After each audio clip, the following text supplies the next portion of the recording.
आज अपन डेप्रिसिएशन के बारे में जरा इंफॉर्मेशन ज्ञात करवा लेंगे। अब प्रॉब्लम ऐसा है, यहाँ पे सबको पता है शायद, those are in relation to commerce, what is the meaning of depreciation. ठीक है, मैंने अगर रेज भी किया question what is the meaning of depreciation, may be from your side answer I will get. ठीक है, वो मिल सकता है मुझे। अब डेप्रिसिएशन ये जो टर्म तो है, सवाल ही नहीं आ रहा है। अब इसका मीनिंग क्या है? In a business lot of plant and machineries, furniture purchase. ठीक है, सभी लोग परचेस करते हैं जो भी बिजनेस करते हैं, क्योंकि main object of our business to earn more and more profit, to maximise the profit.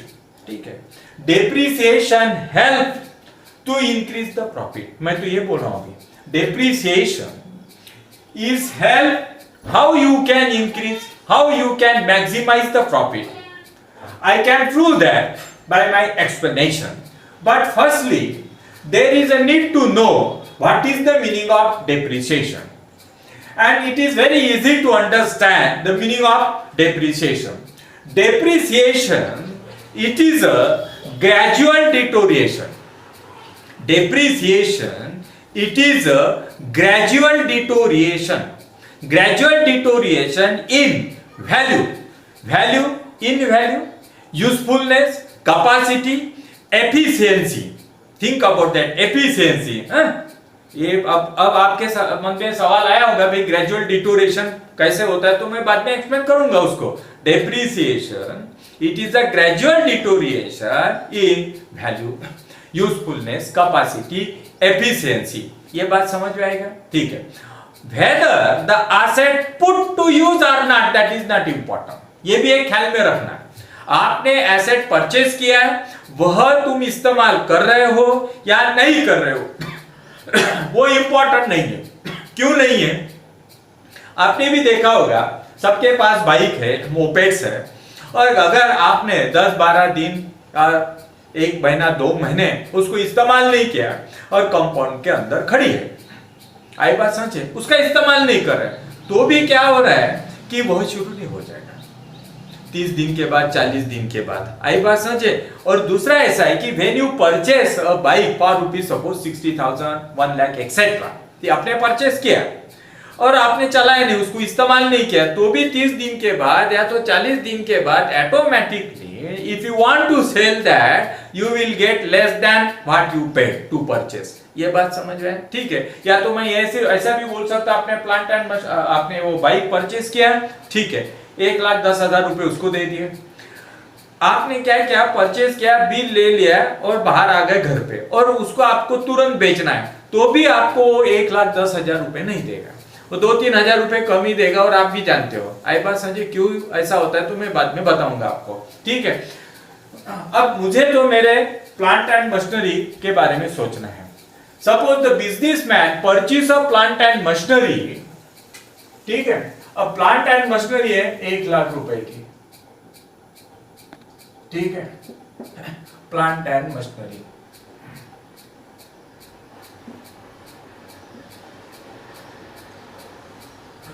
Plant and machinery, ये परचेस प्राइस है उसके।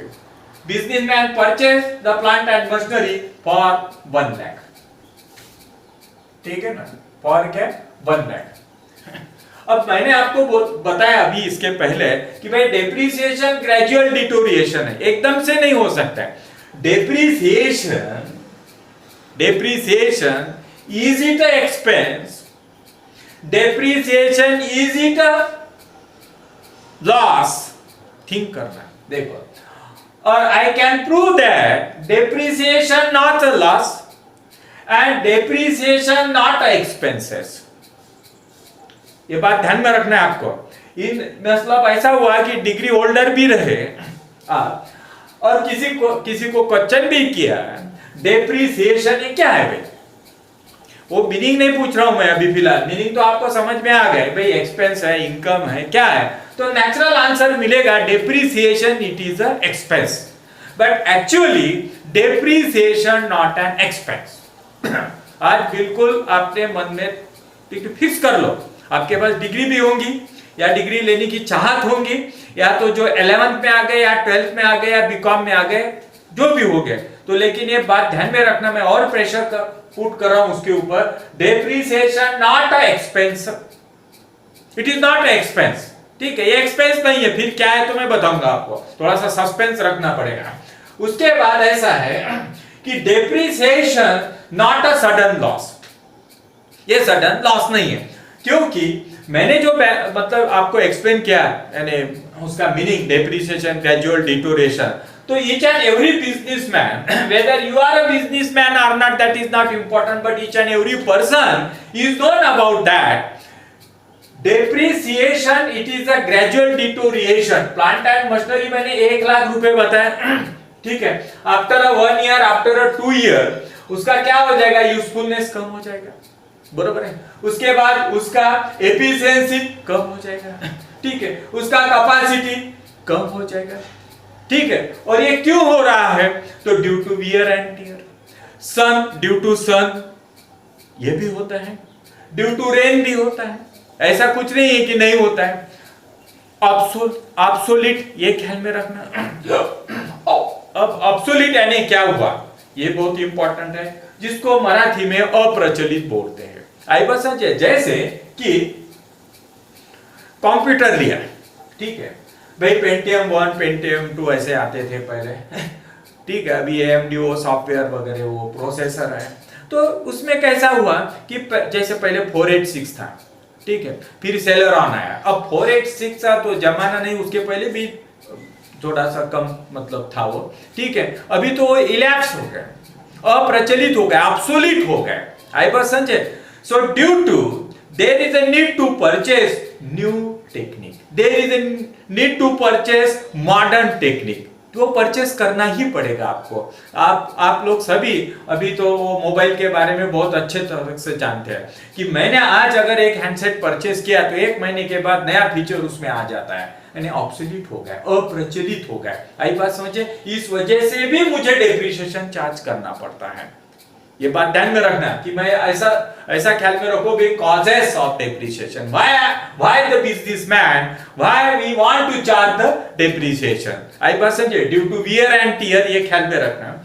उसके बाद ड्यू टू ऑब्सोलेशन, ऑब्सोलीट हो गया भाई, अप्रचलित हो गया, ये भी एक बात ध्यान में रखना।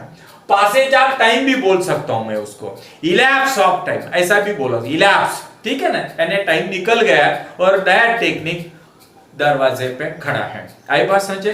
ये सारी बातें की वजह से मुझे डेप्रिसिएशन चार्ज करना ही पड़ेगा और करूंगा। आई बात समझे? दूसरा ऐसा कि मैं इस बात को, डेप्रिसिएशन को मैं एक्सपेंस नहीं बोल रहा हूं, फिर क्या बोलना चाहता हूं उसको मैं सडन लॉस भी नहीं बोल रहा। देखो पहले मैं सडन लॉस के बारे में बोल देता हूं। मैंने डेप्रिसिएशन का डेफिनेशन बताया और आपके भी समझ में आया होगा कि why there is a need to charge depreciation. I explain some reasons, causes etcetera. आई बात है? So you are known person about that ना, आप लोग उसको जानते हो। क्या जानते हो?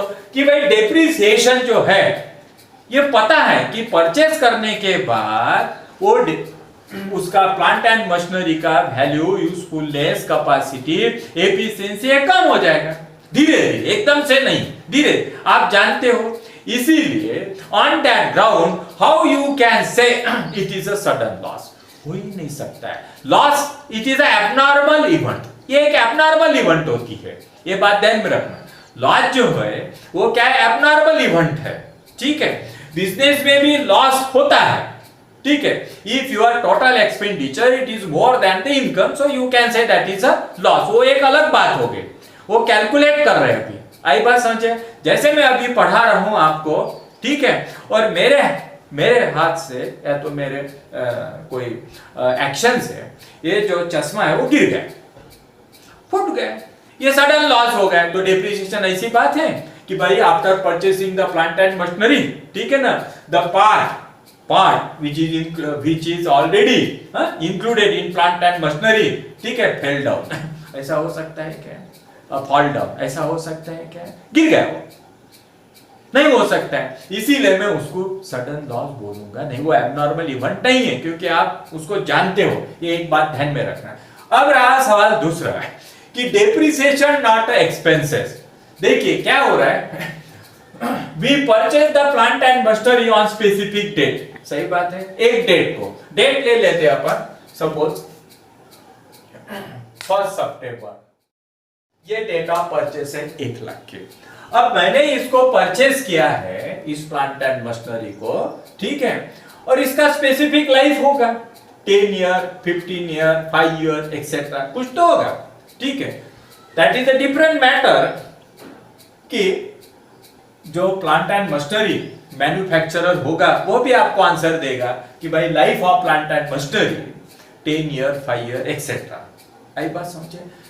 अब आपको पता हो गया कि उसका लाइफ इतना है, you can enjoy, you can use that plant and machinery for 10 year, 5 year, etc.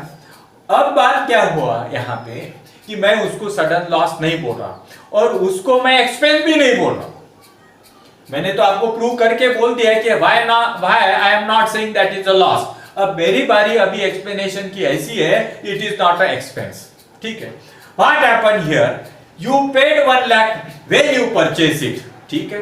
Now you want to use the plant and machinery year by year आपको इस्तेमाल करना है उसको। आप इस्तेमाल करोगे अभी इसको 1 लाख को, ठीक है, अप टू 10 years। आई बात समझे? आप उसको इस्तेमाल कर रहे हैं। अब सवाल ऐसा है यहाँ पे कि रेट ऑफ डेप्रिसिएशन ले लेते हैं अपन, which is already is decided by government of India. वो गवर्नमेंट ऑफ इंडिया बोलने का तात्पर्य ऐसा बोलना नहीं चाहिए, तो इनकम टैक्स में रेट वो डिसाइड है, फिक्स है, वो ही इस्तेमाल करना है आपको। तो मैं फिलहाल अभी समझो 10% लेता हूँ कैलकुलेशन के लिए। The rate of depreciation that is 10%। आई बात समझे? When I charge that 10% on 1 lakh, what happened here? The amount of depreciation that is 10,000। आई बात समझे? ठीक है, this is 10,000 and you are the known person about profit and loss account। ये बात ध्यान में रखना आपने, profit and loss account, this is your debit side and this is your credit side, ठीक है। और यह अभी समझो मैंने एक्सप्लेन तो नहीं किया कि एक्सपेंस है कि नहीं है, तो मान लेते फिलहाल कि एक्सपेंस है, फिर तो मैं इसको प्रूव करके बताऊंगा कि एक्सपेंस है ही नहीं हो, ठीक है। ये डेप्रिसिएशन एक्सपेंस है, नेचुरल बात है, ठीक है, कि आप 10,000 रुपए डेप्रिसिएशन इस साइड में लिखोगे, प्रॉफिट एंड लॉस अकाउंट के डेबिट में 10,000। आई बात समझे? ठीक है, आपने लिख डाला डेप्रिसिएशन, भाई आपको पता है एक्सपेंस है, लेकिन मैं नहीं बोल रहा हूं। अभी क्या हो रहा है कि you charge that 10,000 against what you earn. You charge 10,000 against what you earn, means what your business earn, ठीक है ना। तो इस साइड में जैसे आपने पहले ट्रेडिंग अकाउंट बनाया, उससे ग्रॉस प्रॉफिट आएगा, तो मैं तो यहाँ पे लिख डालूंगा ना ग्रॉस प्रॉफिट, मान लेते हैं 50,000 था करके, ऐसे मान लीजिए, और बाकी का income, rent received, commission received, discount received, whatsoever and other expenses also. आई बात समझे? लेकिन इस बात को क्या कर रहा हूं मैं, ध्यान में रखो, एकदम बॉटम में ले लेता हूं, डेप्रिसिएशन 10,000, ठीक है। अभी इसको सब्ट्रैक्ट करने के बाद ऐसा समझ लेना, क्योंकि मैं एग्जांपल के तौर पे आपको बता रहा हूं कि 30,000 आपका नेट प्रॉफिट आया। आई बात समझे? This is your net profit. अभी देखो ये बहुत इंपॉर्टेंट है, 50,000 आपका क्रॉस प्रॉफिट था, बाकी सारे एक्सपेंसेस और ये 10,000 माइनस करने के बाद, ठीक है, आपका नेट प्रॉफिट आया 30,000, बरोबर है। अब मैं क्या बोल रहा हूं, increase in profit means increase in cash, ये बात ध्यान में रखना, increase in profit means increase in cash. अभी क्या हो रहा है, मेरा profit and loss account business का, ये ख्याल में रखना, बिजनेस का प्रॉफिट एंड लॉस अकाउंट कितना प्रॉफिट बता रहे हैं, 30,000 रुपए, लेकिन मेरे जेब में 40,000 है, ये ख्याल में रखना। मेरे जेब में कितने 40,000, मेरा स्टेटमेंट बता रहा है कि यू अर्न 30,000, लेकिन जेब क्या बोल रहा है 40,000, क्यों हो रहा है? देखो what happen here, actually depreciation it is not paid by my business, ये बहुत इंपॉर्टेंट है। डेप्रिसिएशन, इफ समवन से डेप्रिसिएशन इट इज एक्सपेंस, ठीक है ना, in what time you can say or depreciation it is an expense, ठीक है। you can take another example, suppose wages, ठीक है, wages रुपीस कितना है, तो सपोज 500, ठीक है। अभी यहाँ पे क्या होता है, wages paid by my business 500 to a respective layman. आई बात समझे, मैंने 500 रुपए दे दिए, when I paid after getting the service from that worker, after getting the service from that worker and I paid wages. आई बात समझे, मैंने वेजेस पेड, ठीक है, पेड किया। यहां पे क्या किया, मैंने कहा डेप्रिसिएशन मैंने पेड थोड़ी ना किया, मैंने पहले बोल दिया I purchase plant and machinery 1 lakh, the life of that plant and machinery, ऐसा समझ लेने का है अपने को, life of that plant and machinery suppose 5 years, ये 5 इयर्स इसका लाइफ है, ये बात समझे। अब लाइफ है तो इसका मतलब है 1 लाख का एक जो है मैं 5, 6 साल 10 साल कर सकता हूँ। आई बात समझे, ठीक है। फिर मैंने ये 10,000 रुपए पेड किया, क्या किया ही नहीं ना, एक्सपेंस पेड नहीं किया। हालांकि ये मुझे सर्विस मिल रहा है प्लांट एंड मशीनरी का, और उस प्लांट एंड मशीनरी का सर्विस मिल रहा है, इसी वजह से ही मैं ये बात बहुत, और एक इंपॉर्टेंट बात आया मेरे ख्याल में, कौन सी आ गई तो बताओ। देखो अभी क्या हो गया कि जैसे पहला ईयर शुरू हो गया, ये फर्स्ट ईयर, ठीक है, आपने 1 लाख का इस्तेमाल किया, तो आपका मतलब प्रोडक्ट बन गया प्लांट एंड मशीनरी को इस्तेमाल करके, बरोबर है, म्हणजे इस्तेमाल कर रहे हैं उसको, और इधर बोला मैंने कैजुअल डिटोरिएशन। तो on the basis of specific rates which are already mention in income tax act 1961, that may be 15% और 30%, मैंने तो आपको समझने के लिए सिर्फ फिलहाल समझा रहा हूं, तो 10% लिया, वो 10,000 रुपए। इसका मतलब ऐसा हुआ कि भाई आपने प्लांट एंड मशीनरी का 10,000 इतना पार्ट इस्तेमाल कर लिया, बस इतना ही हुआ। आपने पेड किया क्या? नहीं किया। इसका मतलब ऐसा हुआ कि depreciation created the fund. Actually what happened here, depreciation created the fund. क्योंकि देखो मैंने क्या बताया आपको, आपका नेट प्रॉफिट हुआ 30,000, ये हुआ नेट प्रॉफिट 30,000, बरोबर है। और मैंने आपको बोल दिया कि मेरे पॉकेट में तो 40,000 रुपए, वो मेरे कैश बॉक्स में तो 30,000 होना चाहिए, 40,000, और 10,000 जो तुमने पेड ही नहीं किया ना डेप्रिसिएशन, कहां किया? नहीं किया। इसी वजह से मेरे जेब में आया 40,000। तो इसका मतलब ऐसा हुआ कि फंड क्रिएट हुआ कि नहीं, इसीलिए depreciation it is a creator of fund. Depreciation it is a creator of fund, बहुत इंपॉर्टेंट है, creator of fund. On that ground, I want to say depreciation is a expenditure. Expenditure. आई बात समझे? यह expenditure है, यह expense नहीं है, ध्यान में रखो। एक्सपेंस के बारे में बोल दिया, after getting the service for particular time you have to pay to means the remuneration to respective person, then means you can say wages, electricity, salary, audit fees, etc. यहाँ पे दिया क्या? नहीं, you purchase that plant and machinery, विषय खत्म हो गया। अब उसको इस्तेमाल कर रहे हैं और इट इज डेबिटेड। अब फिर सवाल आता है, ये डेबिट करने, डेप्रिसिएशन ये कैसे इनडायरेक्ट एक्सपेंस हुआ, डायरेक्ट एक्सपेंस नहीं हुआ, ठीक है। अब यह जो एक्सपेंस हुआ यहाँ पे प्रॉफिट एंड लॉस अकाउंट में लिख डाला आप लोगों ने, आप भी लिखते हो, मैं भी लिख रहा हूं डेप्रिसिएशन। अभी ये जो डेप्रिसिएशन है वह इनकम के अगेंस्ट में है सिर्फ, ठीक है।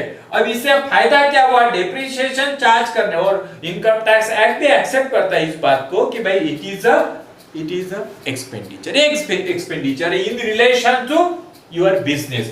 इस वजह से आपका टैक्स भी कम हुआ, नहीं तो you have to pay tax on 40,000, now you have to pay tax on 30,000। आई बात समझे। और देखो अभी इसका कैसे जनरेट होता है, फंड कैसे ज्यादा जनरेट होता है, समझने के लिए सिर्फ बोल रहा हूं कि ये 30,000 है अभी, बरोबर है। समझो इनकम टैक्स का रेट है, समझने के लिए सिर्फ 30%, ऐसा समझ लो। ये समझने के लिए एक्चुअली ऐसा नहीं है, ठीक है।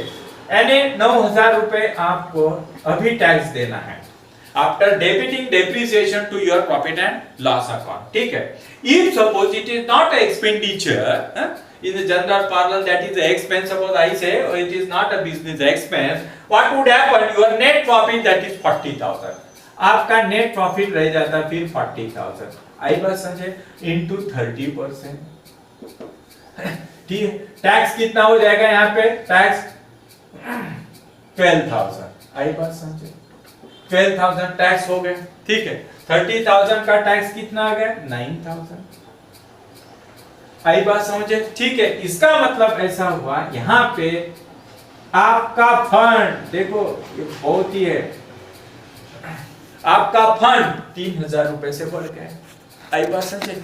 नहीं तो आपको कितना देना पड़ता था, समझ में है ना, 12,000, ठीक है। अभी कितना देना पड़ रहा है, 9,000 रुपए। इसका मतलब आपका फंड 3,000 रुपए से बढ़ गया और तुम्हारा यह डेप्रिसिएशन 10,000 रुपए, ख्याल में रखना 10,000 रुपए, आई बात समझे। यानी आपका फंड एक्चुअली 13,000 से इंक्रीज हुआ, ये है उसके पीछे राज, आई बात समझे। इसी वजह से वो एक्सपेंडिचर नहीं है, ये बात ध्यान में, इसी वजह से वो एक्सपेंसेस नहीं, आई बात समझे। एक्सपेंस, अब ख्याल में आया होगा कि एक्सपेंस पे आपको कैश पेड करना ही पड़ेगा, यहाँ पे आप डेप्रिसिएशन के अगेंस्ट पे मतलब कैश पेड नहीं कर रहे हो, ये बात समझ में आया हो गई आपके, कि मैंने जो समझा दिया आपको कि भाई डेप्रिसिएशन है, एक्सपेंडिचर है इस बात पे। और दूसरा ऐसा है कि when you purchase a plant and machinery, you will gate benefit of that plant and machinery more than years.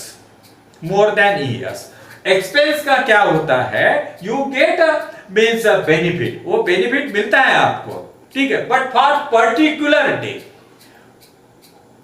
ठीक है ना, वो पर्टिकुलर डे के लिए ही मिलेगा, लेकिन कब मिलेगा, यू हैव टू पे। जैसे समझो सैलरीड पर्सन है, ठीक है, पेड करना पड़ेगा, सिंपल बात हो गई, ठीक है। उसने सर्विस दिया आपको, जो भी होगा राधे श्याम, उसको 10,000 रुपए आपने सैलरी दी। यहाँ पे ऐसा कुछ हो रहा है क्या, आपने 1 लाख का प्लांट एंड मशीनरी परचेज किया और उसको इस्तेमाल कर रहा है, डेप्रिसिएशन। इसी वजह से depreciation not a sudden loss and depreciation not a expense, depreciation it is a expenditure, ठीक है। And I already upload that is the information in relation to how you can decide whether it is expense or expenditure, वो आप clear, मैंने उसमें explanation किया है, वो भी आप देख लेना उसको, आई बात समझे, ठीक है। अभी इससे क्लियर हो गया कि भाई डेप्रिसिएशन कैसा हेल्प कर रहा है आपको फंड क्रिएट करने के लिए, आई बात समझे, इससे फंड क्रिएट होता है। और दूसरा कि कैसा वो एक्सपेंस नहीं है, ठीक है, और डेप्रिसिएशन कैसा ग्रेजुअल डिटोरिएशन है, यह भी आपके ख्याल में आया होगा। और तीसरी बात बहुत मतलब माइंड में पक्का कर लो कि वह एक्सपेंस नहीं है, वह है एक्सपेंडिचर, ठीक है।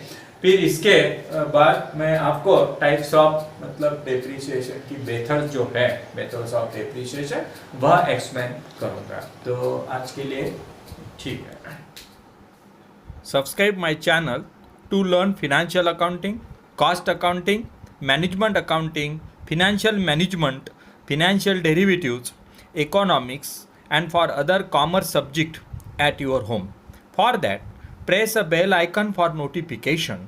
Post your doubts and queries in comment box. Thank you.